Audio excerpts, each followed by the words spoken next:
Hello everyone, welcome to our channel legal mind map and welcome to our playlist of constitution, जिसमें हम constitution की हर बारीकी को अच्छे से समझेंगे। कॉन्स्टिट्यूशन अच्छे से मैं रटवा दूंगी आपको, ऐसा कि कभी भी आप भूलोगे नहीं अगर आप मेरी वीडियोस को ध्यान से देख रहे हो। सो आई एम एडवोकेट रिया, जो आपको सारी चीजें बताने वाली है कॉन्स्टिट्यूशन की अपनी इस प्ले लिस्ट में। और इससे पहले जो आपके सिलेबस के अकॉर्डिंग प्ले लिस्ट है वो सारी रिलीज कर चुकी हूँ। कुछ आने वाली है, कुछ आ चुकी है, तो उनको भी देखना मत भूलना। इस वीडियो में हम कॉन्स्टिट्यूशन का बेसिक स्ट्रक्चर के बारे में जानेंगे, कुछ पार की जो डिस्ट्रीब्यूशन होती है उसके बारे में जानेंगे। यानी बहुत इंपॉर्टेंट वीडियो। कॉन्स्टिट्यूशन की कोई भी वीडियो ऐसी नहीं होगी जो इंपॉर्टेंट नहीं होगी। सब में कुछ ना कुछ ऐसी चीजें कवर करी होंगी जो आपको पढ़नी जरूरी होगी, आपको याद करनी ही होगी। तो कॉन्स्टिट्यूशन का बेसिक स्ट्रक्चर क्या होता है, पावर का डिविजन क्या है, सेक्युलरिज्म का मीनिंग, सोशलिज्म का मीनिंग, ये सब क्या होता है, ये सारी चीजें बहुत इंपॉर्टेंट है, डेप्थ में आपको पढ़ने की जरूरत है, जो मैं इस वीडियो में आपको समझाने वाली हूँ। So don't forget to like, share and subscribe and let's start our video.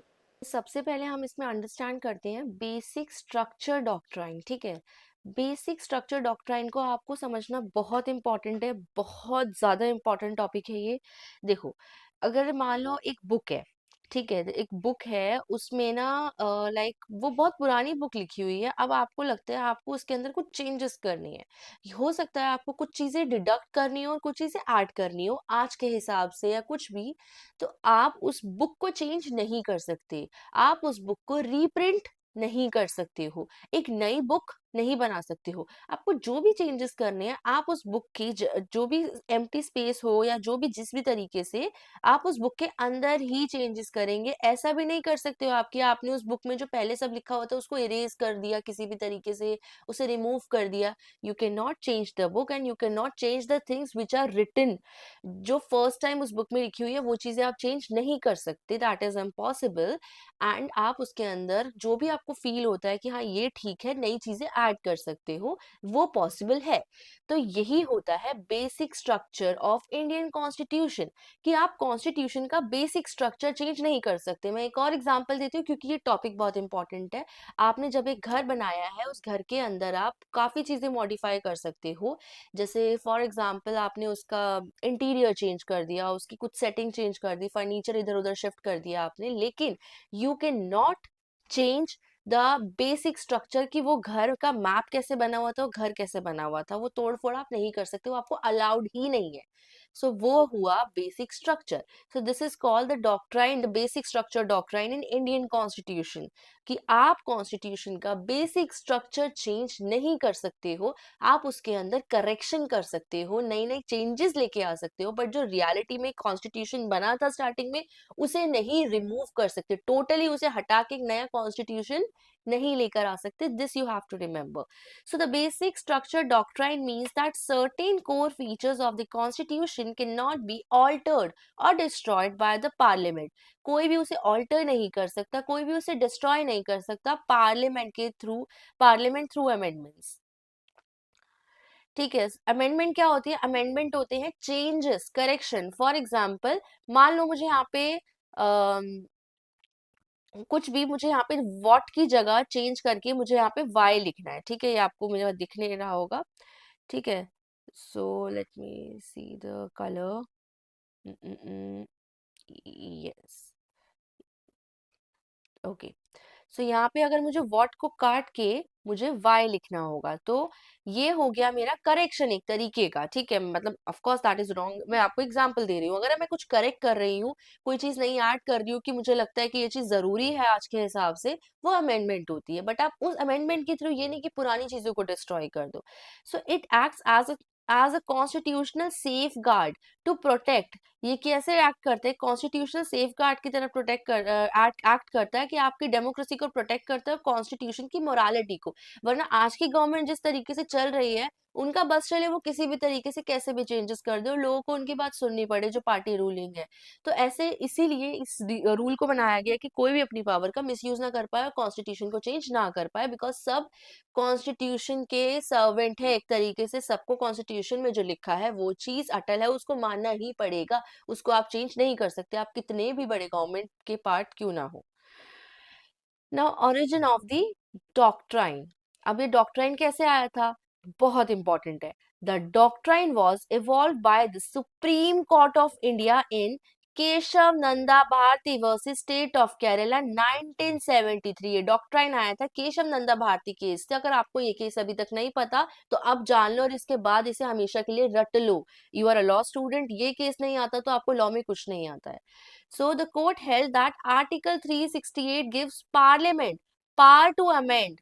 इस कोर्ट में मतलब जो इस केस में था, कोर्ट ने ये बोला था कि आर्टिकल 368 है वो क्या देता है, पार्लियामेंट को पावर देता है कि वो अमेंड कर सकती है, यानी लॉ के अंदर कुछ चीजें करेक्ट कर सकती है, चेंजेस कर सकती है। बट पूरे के पूरे उठा के कॉन्स्टिट्यूशन का बेसिक स्ट्रक्चर बदल देना वो पॉसिबल नहीं है। जैसे अगर ये एक राइट है कि आप कहीं भी बोल सकते हो, आपको फ्रीडम ऑफ स्पीच है, तो आप उसमें सिर्फ ये चीज एक कमेंट हो गई, ये चीज आपने उसमें एक डाल दी कि आपको एक लिमिटेशन है कि लाइक आप ना इस मुद्दों पे नहीं बोल सकते हो, बाकी सारे मुद्दों पे बोल सकते हो। लेकिन आपको चेंज नहीं कर सकते वो कि आप बोल ही नहीं सकते। पहले था फ्रीडम ऑफ स्पीच, अब है नो फ्रीडम ऑफ स्पीच, ऐसे चेंज नहीं कर सकते हैं। सो आप चेंज कर सकते हो, एक अमेंडमेंट का भी एक लिमिट होता है। उस अमेंडमेंट की वजह से आपका कॉन्स्टिट्यूशन का जो बेसिक स्ट्रक्चर है, जो लॉ पहले लिखा गया था, वो डिस्ट्रॉय नहीं होना चाहिए। सो ये आया था हमारा Kesavananda Bharati versus state of Kerala 1973 के केस से, जो कि कॉन्स्टिट्यूशन का एक ऐसा केस है जिसे हर कोई याद रखता है। Now why basic structure is important, constitution का बेसिक स्ट्रक्चर क्यों इंपॉर्टेंट है? ये तो आप ऐसे पूछ रहे हो कि एक हाउस का बेसिक स्ट्रक्चर क्यों इंपॉर्टेंट है। आपने हाउस का स्ट्रक्चर नहीं बनाया, मैप नहीं बनाया, आपने उसकी नींव नहीं रखी, आपने उसे खड़ा नहीं किया, एंड आप उसकी वॉल्स के कलर डिसाइड कर रहे हो, आप उसका इंटीरियर बना रहे हो, वो पॉसिबल नहीं है, राइट? सो इतना ही इंपॉर्टेंट कॉन्स्टिट्यूशन का बेसिक स्ट्रक्चर होता है। प्रिवेंट करता है कि मिसयूज ऑफ अमेंडमेंट पावर। अब अमेंडमेंट की पावर मिल गई कि आप कॉन्स्टिट्यूशन में कुछ भी चेंजेस कर सकते हो, यानी इसका मतलब ये नहीं कि कुछ भी चेंजेस कर दिए आपने, उसका मिसयूज नहीं कर सकते उस पावर का। You have authority to change, but you have to change accordingly. You have to see what changes are important, what not, and you can not destroy the basic structure. You make sure that आपकी powers जो change करने की, amend करने की है, वो limited है, और वो भी बहुत सारा प्रोसीजर होता है पार्लियामेंट का, उसके बाद ही कोई अमेंडमेंट पास होती है। Then protects democracy and rule of law. इसमें क्या करते हैं, प्रोटेक्ट करते हैं डेमोक्रेसी को और रूल ऑफ लॉ को। Then maintain balance between rigidity and flexibility. एक बैलेंस मेंटेन होता है रिजिडिटी और फ्लेक्सिबिलिटी के बीच में, यानी हर चीज को ओवर पावर, ओवर सरप्लस, ये सब चीजें नहीं कर सकते। कहाँ फ्लेक्सिबिलिटी देनी है, कहाँ पे अड़े रहना है। यानी फ्लेक्सिबिलिटी मीन्स कि यहाँ पे चेंजेस की रिक्वायरमेंट है, हम करेंगे। रिजिडिटी मीन्स ये पार्ट चेंज नहीं हो सकते, ये कॉन्स्टिट्यूशन का बेसिक स्ट्रक्चर है। तो ये एक बैलेंस बन जाता है दोनों के बीच, आपको पता होता है, क्लैरिटी होती है, what you can change, what you can not. So आप रास्ता उस अकॉर्डिंग ढूंढोगे किसी लॉ को पास करने का। Ensure constitutional supremacy over parliament. Constitution supreme है, कॉन्स्टिट्यूशन भगवान है, ये चीज इंश्योर की जाती है इसी स्ट्रक्चर के थ्रू। क्योंकि अगर कॉन्स्टिट्यूशन को कैसे भी किसी भी तरीके से तोड़ मरोड़ सके, तो फिर कॉन्स्टिट्यूशन सुप्रीम कैसे हुआ, कॉन्स्टिट्यूशन को भगवान कैसे मानेंगे? कोई भी रूलिंग गवर्नमेंट आएगी, वो अपने अकॉर्डिंग कॉन्स्टिट्यूशन चेंज कर देगी, अपने आप रूल करेगी, लोग उनकी मर्जी मानेंगे, तो वो एक मोनार्क हो गया, वो कॉन्स्टिट्यूशन का पालन करना नहीं हुआ। So constitution is a rule book, और उसी रूल बुक के अकॉर्डिंग चाहे कोई भी गवर्नमेंट आ जाए, उनको चलना पड़ेगा। एंड पब्लिक को पता है कि ये हमारी रूल बुक है, चाहे कोई भी गवर्नमेंट आ जाए, these rules will stay as it is. Elements of the basic structure. अब बेसिक स्ट्रक्चर के क्या एलिमेंट्स है? Some key elements identified by the Supreme Court. कुछ बहुत इंपॉर्टेंट एलिमेंट्स जो सुप्रीम कोर्ट ने आइडेंटिफाई किए हैं। Supremacy of the constitution, constitution is supreme. I don't want कि ये चीज आप भूलो, इसलिए इनको कहीं लिख लो, इनके स्क्रीनशॉट्स ले लो। You want me to provide you notes, notes एकदम फ्री ऑफ कॉस्ट है। I provide you this PPT. आप मुझे कांटेक्ट कर सकते हो, आपके पास मेरा व्हाट्सएप नंबर इंस्टाग्राम पे मिल जाएगा। You can contact me on Telegram. बहुत से स्टूडेंट मुझसे व्हाट्सएप पे भी रीच आउट करते हैं, कमेंट्स में भी पूछते हैं मुझसे कि क्या करना है। मैं आपको बार बार बोल रही हूँ, you can get the PPT, आपको कोई कॉस्ट नहीं लगेगा उसमें, बट मेक श्योर कि आप इसे अच्छे से लर्न करो। Okay, so some key elements identified by the Supreme court. Supremacy of the constitution, constitution is the Lord, constitution is supreme. ठीक है ना? सॉवरिन होता है, सोशलिस्ट होता है, सेक्युलर होता है, और डेमोक्रेटिक रिपब्लिक होता है। ये बहुत इंपॉर्टेंट वर्ड्स हैं जिसके बारे में हम समझेंगे, बट पहले ये सारे पॉइंट्स कवर करेंगे, then will come to these words also. Then separation of powers. Constitution में जो पावर्स हैं वो बटी हुई है, किसी भी एक अथॉरिटी को सारी पावर्स नहीं मिली है। पावर्स जो है वो बटी हुई है कॉन्स्टिट्यूशन के अंदर, हर अथॉरिटी के पास अलग अलग पावर है। जुडिशरी के पास अलग पावर है, और एग्जीक्यूटिव के पास अलग पावर है, लेजिस्लेचर के पास अलग पावर है। लेजिस्लेचर एक लॉ मेकिंग बॉडी होती है, एग्जीक्यूटिव उन लॉ का पालन कराती है, जुडिशरी मेक श्योर करती है इन दोनों के बीच कोई भी कॉन्फ्लिक्ट होता है तो उसको सॉल्व किया जाए, एंड ऑल्सो कि जो लॉ इन्होंने बनाया है और वो लोगों के बीच ठीक चल रहा है नहीं चल रहा। Then federalism, again an important thing. ये सारे वर्ड्स ये नोट कर लो, ये पॉइंट सारे हम अभी समझेंगे। जुडिशियल रिव्यू, ठीक है, judicial review to make sure that all the things are going properly, people are happy with the law which we have, मतलब जो भी कॉन्स्टिट्यूशन से पार्लियामेंट से बना है एंड लोग उसका पूरा पालन कर रहे हैं। एग्जीक्यूटिव देखता है, जुडिशरी का होता है ओवरऑल जजमेंट का काम। Rule of law, free rule of law हो गया, and free and fair election, की इलेक्शंस हो, जो भी चॉइस हो लोगों की वो फ्री एंड फेयर हो। Now come secular. India has no official religion, India का कोई भी खुद का ऑफिशियल रिलीजन नहीं है, सारे रिलीजन्स इक्वली ट्रीट किए जाते हैं इंडिया में। लोग लाइक कोई भी रिलीजन फॉलो कर सकते हैं, ना भी को फॉलो करे कोई प्रॉब्लम नहीं है, जैसे ये रिलीजन्स के एग्जांपल है। Then comes democratic, the people rule the country, ठीक है, यानी कि लोग खुद कंट्री को रूल कर रहे हैं। Citizens choose there government through elections, तो ये होता है तरीका डेमोक्रेटिक बोलने का। कहीं आप फर्स्ट लाइन से समझो लोग तो खुद ही रूल कर रहे हैं, नो, द वे वो चाहते हैं कि वो कौन रूल करे, कौन उनकी आवाज बने, कौन रिप्रेजेंट करे कंट्री को, वो खुद चूज करते हैं। वो किंग सिस्टम नहीं होता मोनार्का की, अब भाई उनकी तो मर्जी नहीं होती थी, जो भी लोग होते थे उनकी तो मर्जी नहीं होती थी। पहले किंग, किंग का बेटा, वो चलता आता था वो रूल। अब ऐसा नहीं है, ठीक है ना। एग्जाम्पल है, every adult has the right to vote and elect leaders, हर अडल्ट के पास राइट टू वोट है और लीडर्स इलेक्ट करने का पूरा चांस है, ठीक है। Now Republic, the head of the country is elected, not a king और क्वीन, यानी रिपब्लिक कंट्री है इंडिया, अब उसमें हेड होता है कंट्री का जो इलेक्ट होता है, किंग और क्वीन नहीं। Leadership comes from the people, लोगों के पास से लीडरशिप आती है। Example, India's president is elected unlike a monarchy, monarchy system नहीं चल रहा है, ये तो आपको शुरू से ही समझ आ गया है।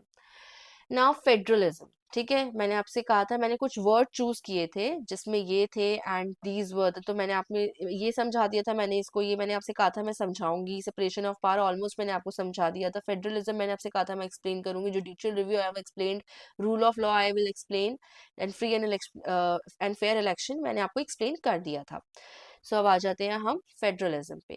सो federalism means power is divided between different level of government, यानी कि अलग अलग लेवल ऑफ गवर्नमेंट्स के बीच पावर डिवाइड होती है, ताकि किसी एक सिंगल अथॉरिटी के पास कंट्रोल ना रहे और उस पावर का मिसयूज ना कर पाए वो। इंडिया में फेडरलिज्म प्रोवाइड किया जाता है constitution, by the constitution of India. अब जैसे कि देखो, एक होती है, मैं आपको इसमें एक और चीज समझाती हूँ, जो मैंने आपको पहले समझाया था वो थी थ्री बॉडीज हमारी, ठीक है, जो हमारी थ्री बॉडीज होती है, एक तो आप अलग अलग रखो इन चीजों को। थ्री बॉडीज हमारी होती है, लेजिस्लेचर, एग्जीक्यूटिव एंड जुडिशरी। और जो हमारे पावर डिस्ट्रीब्यूशन होते हैं उसमें आप कह सकते हो सेंट्रल और स्टेट के बीच पावर डिवाइड होती है। सेंट्रल और स्टेट के बीच की, सेंट्रल वैसे तो सब चीजों के ऊपर पावर रखती है, बट स्टेट जो है वो अपनी अपनी स्टेट्स के ऊपर पावर रखती है, तो ये पावर का डिवीजन होता है। तो that is why we are calling India federalism, ठीक है। Now, articles of the Constitution. Articles are individual provisions of the Constitution. They define rights, duties, powers, procedures. Articles क्या क्या define करते हैं, ध्यान से सुन लो क्योंकि हम बहुत जल्द articles पे आने वाले हैं। Rights, duties, powers, procedures and limitations of the state and citizen.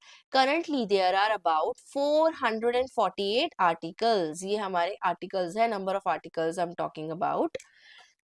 Rule of law का जो मैंने आपसे कहा था, I explain you, rule of law का मैंने कोई अलग स्लाइड नहीं बनाया। रूल ऑफ लॉ का मतलब होता है कि आप सबको, एक तो कॉन्स्टिट्यूशन जो है वो सुप्रीम है, ठीक है, और हर किसी को कॉन्स्टिट्यूशन फॉलो करना होगा, ये होता है रूल ऑफ लॉ, ठीक है। और ऐसे ही आपको हमारा चैनल भी फॉलो करना होगा, ठीक है। सुप्रीम तो नहीं, बट हाँ, वैल्यू एजुकेशन, वैल्यू थिंग्स आपको इस पे मिलेंगी।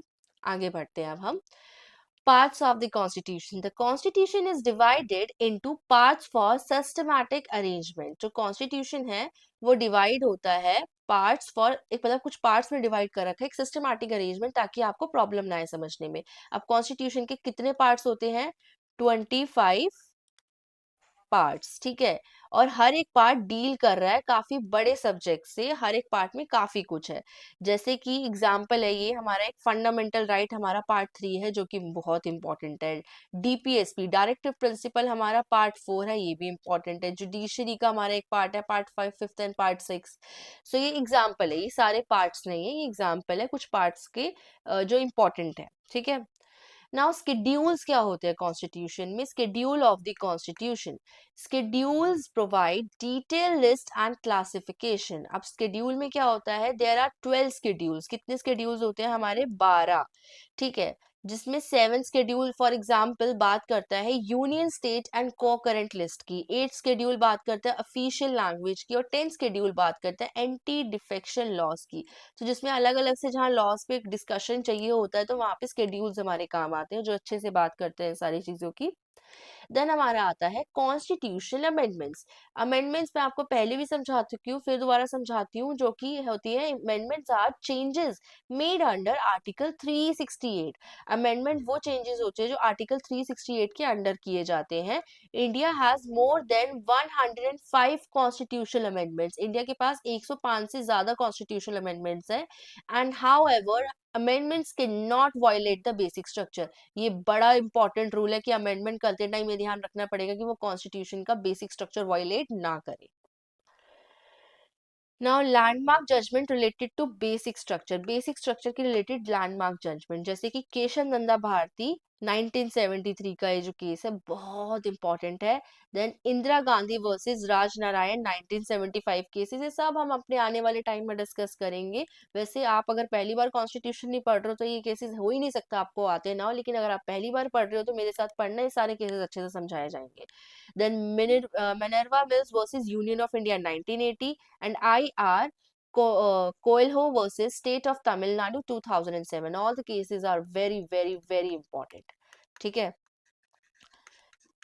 लेकिन आपको स्टेप बाय स्टेप हम आगे लेके जाएंगे, तो इन केसेस का अभी आप नाम पढ़ लो और इनको लर्न कर लो, वही बहुत है। फिर आगे इसमें समझेंगे क्या क्या होता है। आने वाली वीडियोस में हम आर्टिकल्स भी डिस्कस करेंगे। ये तो सिर्फ ओवरव्यू चल रहा है अभी हमारा, क्योंकि कॉन्स्टिट्यूशन ऐसी कोई चीज नहीं होती जो एक साथ दिमाग में भर दी जाए। ये सब्जेक्ट होता है तरीके से सिखाने वाला, समझाने वाला और समझने वाला।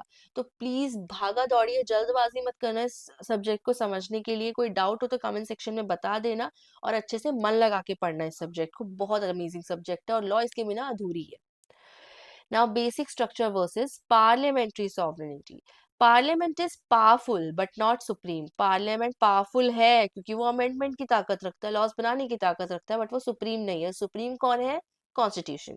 So the Constitution is supreme. The Supreme Court is the final interpreter and guardian of the basic structure. अब कोई भी डिसीजन फंसता है तो कौन काम करता है? जुडिशरी बॉडी काम आती है। Supreme court is the part, तो वो ध्यान रखती है कि कोई भी चीजें हैं तो उस पर आखिरी डिसीजन क्या होना चाहिए, क्योंकि वो एक तरीके से गार्डियन है, प्रोटेक्टर है लॉ के। कुछ गलत वो होने नहीं देंगे। वो ये पार्टीज एंड ऑल, जो भी गवर्नमेंट होती है, पार्लियामेंट की पावर होती है, इन सबसे अलग वर्क करते हैं, ठीक है। तो वो ध्यान रखेंगे कि कोई भी लॉ जो आ रहा है, अमेंडमेंट आ रही है, पास हो रही है अगर, तो वो लॉ के बेसिक स्ट्रक्चर, कॉन्स्टिट्यूशन के बेसिक स्ट्रक्चर को खराब ना करे, कॉन्स्टिट्यूशन को डिस्ट्रॉय ना करे। ये काम होता है सुप्रीम कोर्ट का ध्यान रखने का। Now one line exam friendly summary जो मुझे डालनी थी इसमें आपके लिए, the basic structure doctrine ensures that parliament can amend the constitution but cannot destroy its core identity. amendment हो सकती है बट core identity destroy नहीं कर सकते हो। याद रखना इस चीज को, यही इस पूरी वीडियो का सम अप है। You cannot destroy the basic structure, you can only amend, but there are certain limitations for doing everything. Constitution का basic structure important है। And the most important case from this video comes Kesavananda Bharati versus Union of India. हम आने वाली videos में उस case के अंदर क्या था, किस किस तरीके से डिसीजन आया, ये सब समझेंगे। केस का एक ब्रेक डाउन करूंगी मैं। फिलहाल नाम याद कर लो वही बहुत है, और रूल याद कर लो वही बहुत है, बेसिक समझ लो, ठीक है। That's it in this video. Please don't forget to like, share, subscribe, comment. कि कोई भी डाउट हो, सजेशन हो, प्लीज प्लीज प्लीज उसे जरूर शेयर करना। Thank you.